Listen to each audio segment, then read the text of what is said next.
6월 29일 수요일 글로벌 마켓 헤드라인입니다. 뉴욕 여는 총재는 경기 둔화는 있겠지만 침체는 예상하지 않는다고 밝혔습니다. 반면 캐시우드는 미국이 이미 경기 침체에 빠져 있다고 경고했습니다. UBS가 경기 침체 가능성을 14%에서 26%로 상향 조정했습니다. 튀르키예가 스웨덴과 핀란드의 나토 가입을 찬성하며 양해각서를 체결했습니다. 미국 재무부가 러시아 금 수입을 금지하며 방위산업체 70곳을 제재했습니다. 미국의 6월 소비자 신뢰지수가 98.7로 집계되며 지난해 2월 이후 최저치를 기록했습니다. 4월 전미 주택가격지수가 연월 20.4% 증가하며 역대 최고치 대비 소폭 둔화했습니다. 유럽의약품청이 천연두 백신을 원숭이 두창에 사용 확대하는 방안을 검토하고 있다고 밝혔습니다.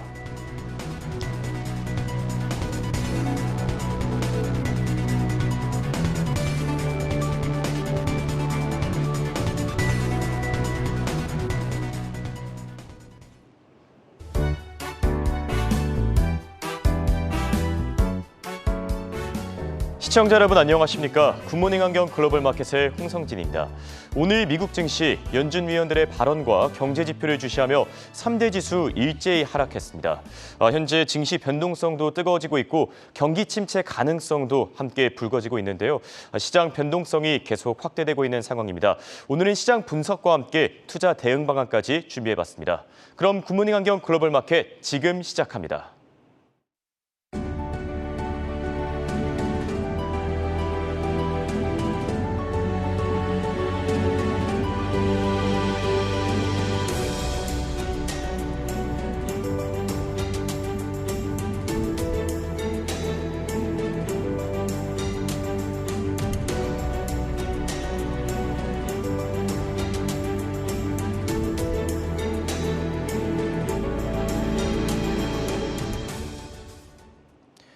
오늘 미국 증시 베어마켓 랠리 가능성이 언급된 가운데 3대 지수 일제히 하락했습니다.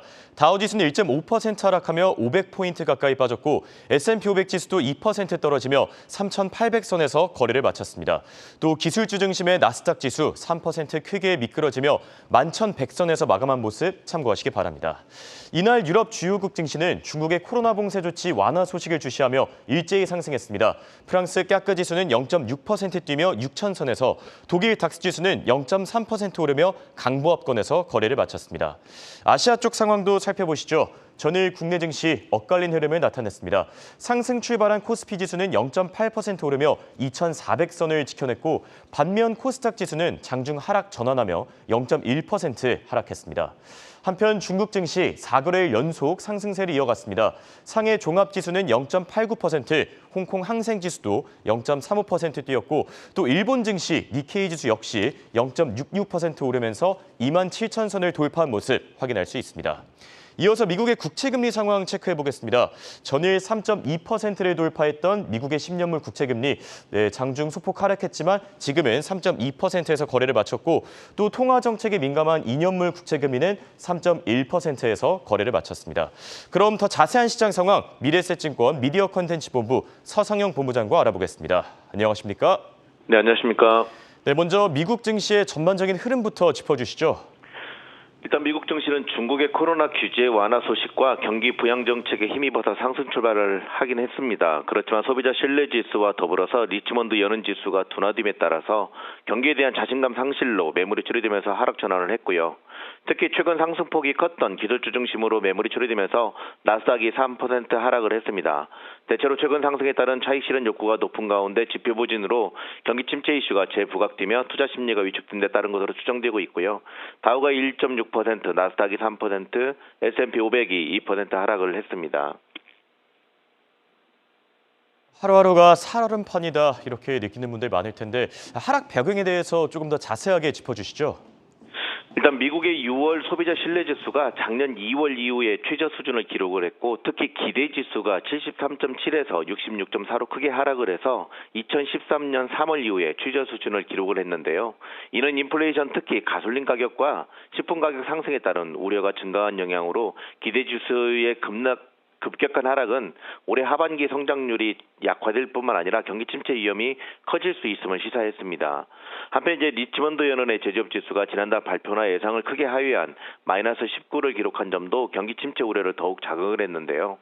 리치먼드 연은은 미국의 중동부, 즉 미국의 수도권 지역을 담당하는 곳으로 다른 지역보다 소득 수준이 높아서 경기 침체 영향이 상대적으로 적은 지역이며 이 지역의 침체는 미국 경기가 그만큼 좋지 않다는 의미입니다. 즉 리치먼드 연은 제조업 지수의 큰 폭 둔화는 대체로 경기 침체에 대한 우려를 더욱 자극을 하면서 미증시의 낙폭을 확대시킨 요인 중에 하나라고 보시면 될 것 같습니다. 네, 지금까지 미래에셋증권의 서상영 본부장이었습니다. 감사합니다. 네, 감사합니다. 이어서 오늘장 특징주 강수민 캐스터가 준비했습니다. 네, 오늘장 미국 증시 특징주 살펴보겠습니다. 주요 기술주들부터 확인을 해보시죠. 도이치방크가 테슬라에 대한 매수 의견을 유지했습니다. 전기차라는 이 거대한 산업의 공급망 차질에도 불구하고 테슬라의 가격 경쟁력과 기업 운영을 긍정적으로 평가했고요. 7월 말에 있을 실적 발표를 앞두고 중가 상승 여력이 보인다는 설명입니다. 다만 목표가는 1,250달러에서 1,125달러로 낮췄습니다. 오늘장 테슬라의 경우는 5%로 크게 빠지면서 700달러 밑으로 내려오며 697달러 선에 마감했습니다. 중국 상하이의 디즈니랜드가 이번 주 다시 열린다는 소식에 오늘장 디즈니 주가가 장 초반에는 크게 올랐지만 장 후반에 하락 전환하더니 0.7% 하락으로 마감을 했습니다. 스티펠이 아마존과 알파벳에 대한 매수 의견을 유지했습니다. 외부 자본의 필요성이 적기 때문에 경기 침체에 포지셔닝이 잘 되어 있다는 분석이고요. 다만 오늘장 아마존의 경우는 5%, 또 알파벳은 3.3%로 크게 빠졌습니다. 네, 이어서 반도체주 흐름도 살펴보겠습니다. 대만의 한 애널리스트가 애플이 5G 모뎀칩 개발에 실패할 것 같다 이런 관측을 내놨습니다.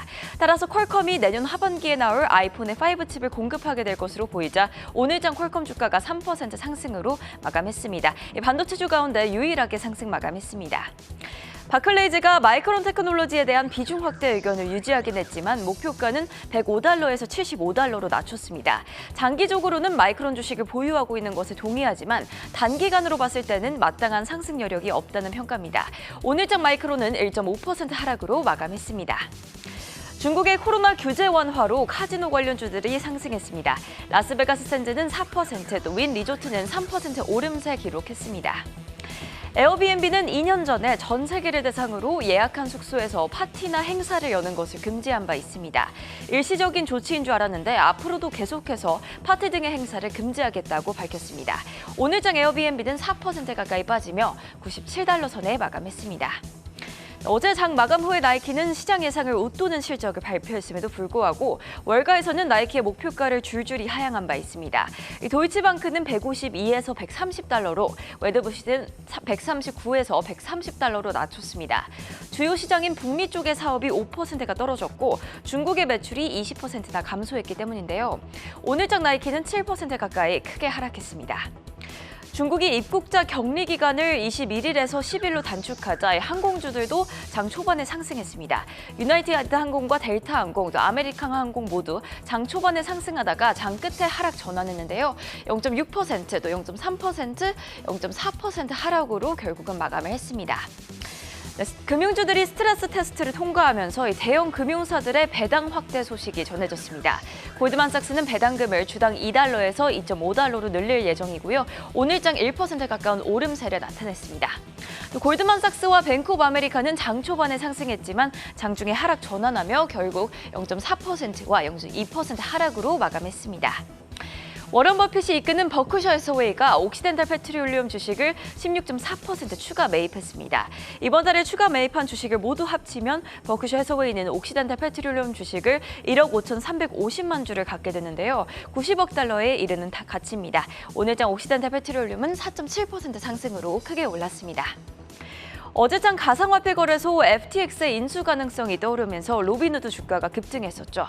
그런데 FTX 측이 인수 가능성을 부인하면서 오늘장에서는 로빈후드가 2.8% 내림세를 나타내며 마감했습니다. 끝으로 크레디트 스위스가 페덱스와 UPS에 대한 매수 의견을 제시했습니다.